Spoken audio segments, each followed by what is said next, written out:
ক'লে বড়ো জাতিৰ জেলেৰী আংগাৰ বড়ো জনগোষ্ঠীৰ যিমানখিনি প্ৰাক্তন NDFB আছে তেওঁলোককতো ঠগিলে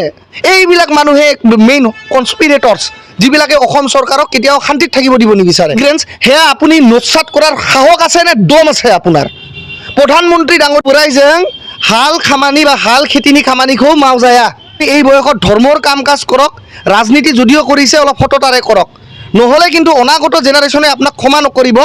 আৰু মই আপোনাক প্ৰত্যাহ্বান মুকলি প্ৰত্যাহ্বান দিছোঁ তেওঁতো আজি ক'ব গ'লে বড়ো জাতিৰ জেলেৰী আংগাৰ হাল খামানি বা হাল খেতিনি খামানিখো মাও যায় गिबि गिबियावनो बयनिसिमबो खुलुमहरो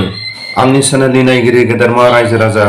गाव गावनि बेसेन गोसा समखौ जेरावखि थाया दसे सम खोनासंलाङोबा गासिबो खाहानिखौ बुजिलांगोन आंनि गोसो गोरबोआव गोजोननाय मोनगोन दिनैनि बे समाव आं गेदेरमा रायजो राजा चिराङाव जानाय जाथायनि सायाव आं फंनैसो बुंनो थाखाय फोरमायनो नागिरदों मानो होनोब्ला भिडिअनि फुटेजआव नायनानै एसेबाबो बुजिखाबाय अब्लाबो आंनि गोसो गोरबोजों आंनि खुगाजों फंनैसो बुंनो थाखाय सोरबा दैदेनगिरि सोरबा गेदेरमा रायजो राजाफोरनि खाथियाव सोरबा मेलेमजिबिफोरनि खाथियाव दुखुनि समाव जेरै बर' बिमाया मोदै रथ' रथ' जायफोर उन्दै गेदेर हर सान गुसु गुसा थानो गोनां जादों जाहाथे बयबो आंनि फोरमायनायाव जाहाथे सोरबा गेदेर गोलावफोरनि खाथियाव फंसे रावा जाहाथे गनाय जायो बिनि थाखायनो आंनि खुगाजों आंनि गोसोजों फंनैसो बुंनो थाखाय बे भिडिअखौ आं लाबोदों बयबो हर सान दुखुआव थानो गोनां जायोबा अब्ला बिथांमोना बै समाव आन्दलन खालायनायाव बिथांमोना ओरैनोसो थाखा फैसानि थाखाय गादिनि थाखाय बिथांमोना आन्दलन खालायदोंमोन नामा जों बुंनांगोन गिबियावनो प्रमद बर'आ गादिनि थाखायसो आन्दलन खालायदोंमोन नामा लोगोसे गबिन्द आरो फेरेंगा बिथांमोना गादिनि थाखायसो बिथांमोना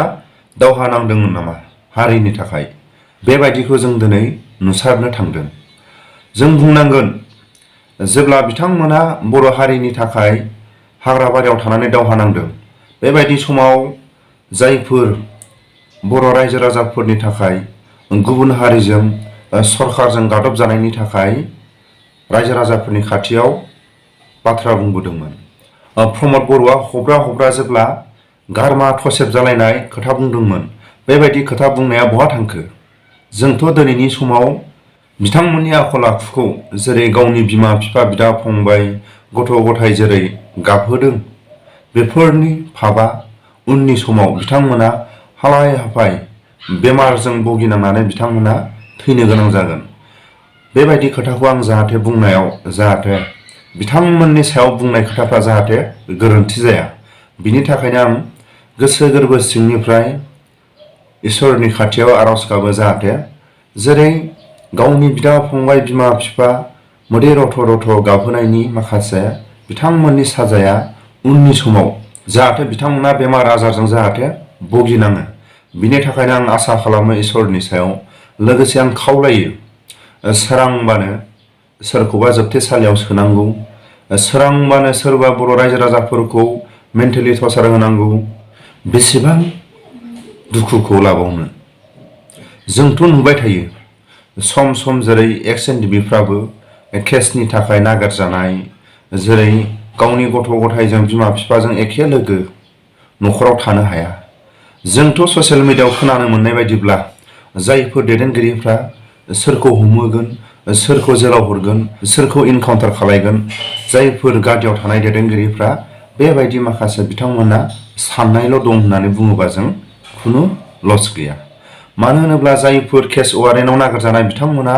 अबेबा हाग्रा बारियाव दंफां हानो थांदों सोरबाया गुबुन गुबुन जायगाफ्राव थाखा फैसा खामायनो थाखाय गुबुन गुबुन स्टेटआव गुबुन गुबुन जायगायाव दंहैयो बिथांमोनखौनो जों दिनै खोनानो मोननाय बायदिब्ला जेरै दैदेनगिरिफोरनि खुगानिफ्राय जों खोनानो मोनो अखम्बा हाग्राबारियाव सिलाय लानानै थांफिनबाय बिथांमोना आरो दावहा नांनो थाखाय खारलांफिनबाय अब्ला बिथांमोनखौ आर्मि पुलिसजों मालाबा इनकाउन्टार खालायहोनो थाखायसो बिथांमोना माखासे खोथाफोरखौ बुंदों नामा जोंथ' ससियेल मिडियायाव नुयो मालाबा हाग्राबारियाव थांफिनबाय उमुगाव थांफिनबाय बेबायदि बर' दैदेनगिरिफोरनि खुगानिफ्राय जुदि बेबायदि माखासे रावखौ फोरलायोबा जोंथ' दिनै गिथाव बाथावसो नुदों मालाबा सोरखौबा बिदा फंबायखौ इनकाउन्टार खालायहोगोन सोरखौबा जेलाव माबायदि जोंखौ सापर्ट गैयैफोरखौ जेलाव हरनो हागोन सोरबा गेदेरमा रायजो राजाफ्रा गावसोरजों सापर्ट गैयैफोरखौ माबायदि जेरै फरेस्टनि हेफाजाब लानानै बिथांमोना सिलिंखार खालायदों बेफोरबायदि बिथांमोना बेबायदि माखासे आखल आखु देखायनाया अब्ला बिथांमोना गादियाव थानाय बै समाव आन्दालन खालायनाया मा जाखो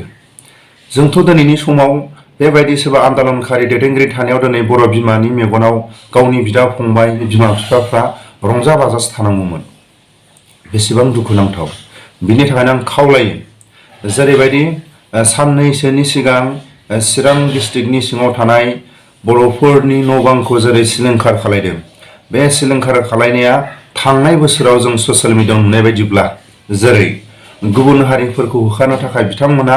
हाइकर्टनिफ्राय अर्डार लादोंमोन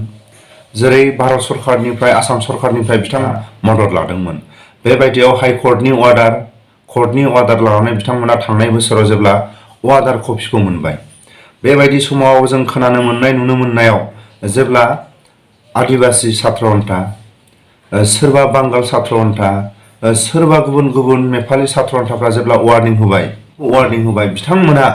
गिनानै गावसिनि गादिनि लबनि थाखाय गावसिनि गादिया दंस जाजानो गिनानै बिथांमोना थांनाय बोसोराव गुबुन हारिफोरखौ न'खरसेबो होखारनानै न'खरसेबो सिफायनानै बिथांमोना दिन्थियाखै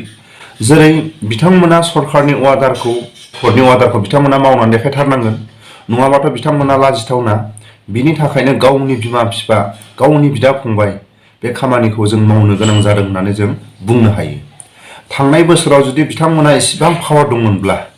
इसेबां जुदि गुबुन हारिफोरनि सायाव ट्राइबेलफोरनि बर'फोरनि हाखौ जेरै बिथांमोना सेनानै लाफैबाय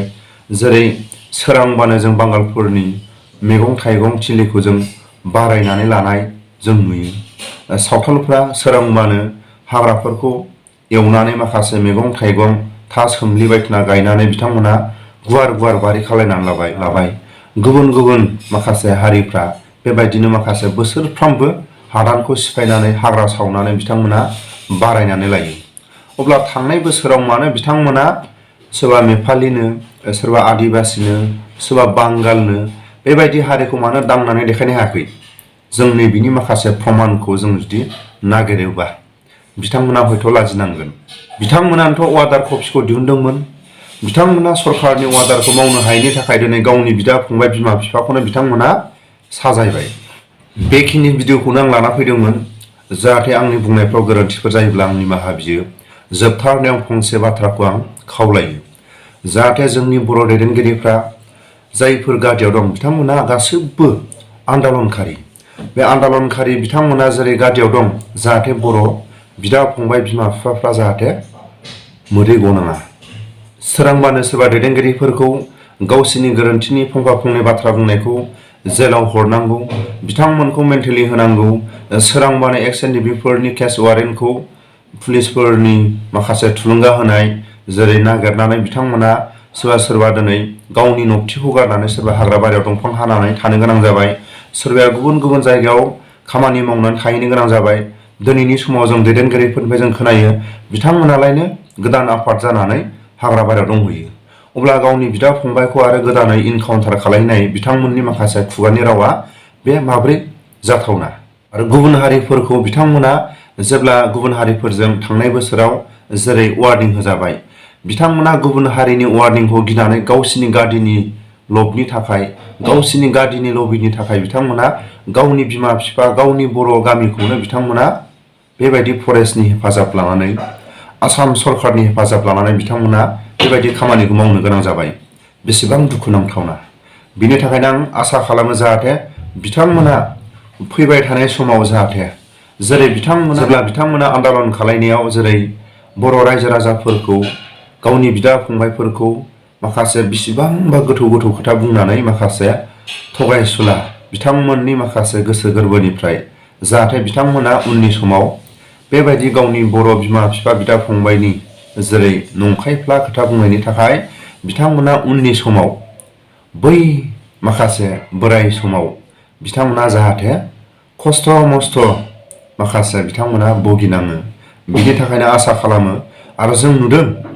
जायफ्रा माखासे गादियाव थानानै जायफ्रा नंखाय बाथ्रा बुंग्रा बिथांमोनखौ बोराय समाव जों ओरैबायदि खस्थ' जानानै जों थैनाय नुयो जेरै बिथांमोना खस्थ' जानानै हालाय हाफाय रायजो राजाफोरनि गेजेराव बा रायजो राजाफोरनि मेगननि नोजोराव बिथांमोना भुगिनांनायखौ जों नुदों। बिनि थाखायनो आंनि बुंनायफ्राव गोरोन्थिफोर जायोब्ला जाहाथे गासैबो बर' रायजो राजा गासैबो दैदेनगिरिफोरनि खाथियाव जायफोर बुंजाग्रा बिथांमोना आंखौ निमाहा होयो आरो इसोराबो आंखौ जाहाथे आंनि बुंद्रायनायाव जुदि गोरोन्थिफोर जायोब्ला इसोराबो आंखौ निमाहा होयो होननानै आसा खालामो। गोजोन्थों।